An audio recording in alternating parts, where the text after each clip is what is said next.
was very honest with it. I was open. I said, yeah, I've been feeling like shit lately. I've been feeling depressed. I've been feeling like my emotions are in quicksand and I just can't get them out. And you can ask me how I'm feeling, and I'm not really faking it. Like, I'm not really saying I feel great. I'm just, I feel like I'm here. You get caught up in the cycle, and it was so beautiful for me to say it publicly, something that I felt like I had to do, because I knew I couldn't be the only one who was experiencing it. So I said it, and I had a few people in person, outside of the podcast studio or my bedroom, outside of the podcast itself, in real life. I mean, the podcast is real life, but like person to person instead of over a screen, or whether it be a computer screen or a phone screen. Just say very honest things and very truthful things, and good, great conversation. And I thought that was beautiful, and it was just kind of a reminder of what this is and what the podcast is and what it does for people and the way it makes people feel. It's entertainment, right? I mean, foremost before anything else is entertainment. It's something you can just bypass your day with, something that you can just plug in, to your radio, into your iPhone, and you can just listen to it, and it makes the time go by faster. If you want to do homework while you're listening to it, or whatever, running, working out, it doesn't really matter. That's not the point. But the point is that sometimes, I say things, and sometimes things come into my head that I really do think people need to hear, and I think could have a ripple effect out into the more than just me. If it hits one person, you grow up, and you sometimes you run across this like this nihilism of whatever you do doesn't matter, because you're just a collection of cells living in this world. You're just floating through this world, and does anything really matter? And I've fallen a few times, and I've gotten stuck in that mindset of like, well, what does matter if death is upon us? And that's guaranteed. That's the one thing in life that I know is guaranteed. Like, truthfully, that's the only thing I know is going to happen. Everything else, I can say with a high probability, that it's going to happen for me, but I can't objectively say 100%, but with death, it's something I 100% know. It's part of our conscience. It's wired into our brain. We are aware of our own death, and that's one of the reasons why we work so hard while we're alive, and why we plan things out, and why we want to raise kids the right way and leave on a legacy, because we know our time is going to expire eventually. What was I saying? Sorry, my head is everywhere. Yeah, but we know death is upon us. But understanding, that's what I was saying.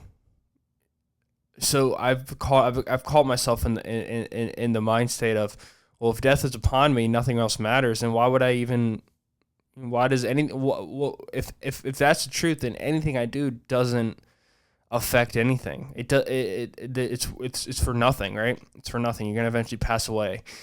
But the more I read philosophers and geniuses, and the more I listen to certain psychologists, especially Dr. Jordan Peterson, it's like, you cannot think like that. You can. I mean, you're not gonna not. You're gonna. It's a trap. It's a very attractive trap, because there's something very comforting if life means nothing. Because then you can be as risky as you want. You can be as impulsive as you want. You can do things that don't matter. You could do things that have a very high risk, but a very high reward. And if it doesn't work out, you can say, well, it doesn't really matter in the end. You can live a life like that. You can live a life of instability like that. Like, that's 100% probable. You can live a life where you just hurt other people and the people around you are just constantly struggling because of your impulsivities and your immatureness, right? You could do that, and you can leverage it. You can leverage your actions because life ends eventually. We all die eventually. But something that I think is equally as important, and something that is the truth also, is that every day, your decisions aren't just the decisions from yourself. Every time you make a decision, there's a ripple effect. Like when you throw a pebble into the pond, once it hits the water, it goes out and it hits other things. It hits creatures on the top of the water. It just has this outward effect. And going from it doesn't matter because nothing matters because life is going to end, to every action that you make impacts someone, something multiple times. Each of them it's opposite side of the spectrums, but it gives your life a meaning. Each one of them can give your life a meaning. That's what's dangerous. A meaning of nothing, which is very attractive for people, especially young men, young men between 18 to 25. If you can get away with absolute chaos and your line of defense is because it doesn't matter in the end, then you will continue to do that. You're going to be as reckless as possible, as impulsive as possible, as much of a lying piece of shit as you could possibly be. That's what you're going to do. You're going to choose that path over anything else, right? But that's the wrong choice, because everything you do, every person that you do come across, every conversation you have with people, there's an outward effect. And eventually it comes back around. Eventually your constant decisions, not even that it comes back around, but you set yourself up for your success or your failure in the future. If you're living a life where you're just a tornado everywhere you go, then you might get lucky a few times. But eventually that tornado effect is going to tear down your own future. In the present, it doesn't make sense. And in the present, there's no sense of, there's no sense of fear. There's no sense of fear because you feel invincible. You feel like it won't ever hurt you. It won't ever hurt you because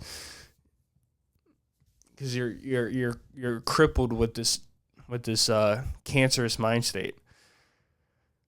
But I think it's very important. I know it's very important to constantly fight that fight when you are feeling down and you are feeling sick, mentally, and you're not feeling too well, and you're starting to question life and your being of alive. Honestly, I think it's very important when you are questioning those thoughts to fight it hard and really not just fight it like physically, but like break down the thoughts, have those emotional talks with yourself, talk to other people, experiment with why those thoughts have occurred in your head, and broadcast it. And talk to people that you very much trust, because every action that you make every day is going to affect something around you, and that could pull you right out of that hole just as quickly as it got you into that hole. And that's something that I think I had to share on the podcast, because I knew I couldn't be the only one, and I knew that there was people out there who are also struggling. And I know this time of the year is hard. Like January and February is a hard time of the year. And, people trip balls about the New Year's and wanting to do all these things, and sorry about that, still getting over this cold, and wanting to accomplish all these activities, and it's right after the holidays, but there's this overall I think there's a feeling of just hopelessness and kind of emptiness. At least for me, it's always been this way for this time of the year. Just cold outside and rainy and snowy, and you just feel like shit. I always put on weight at this time of the year, which I'm fighting that very hard, which is helping me.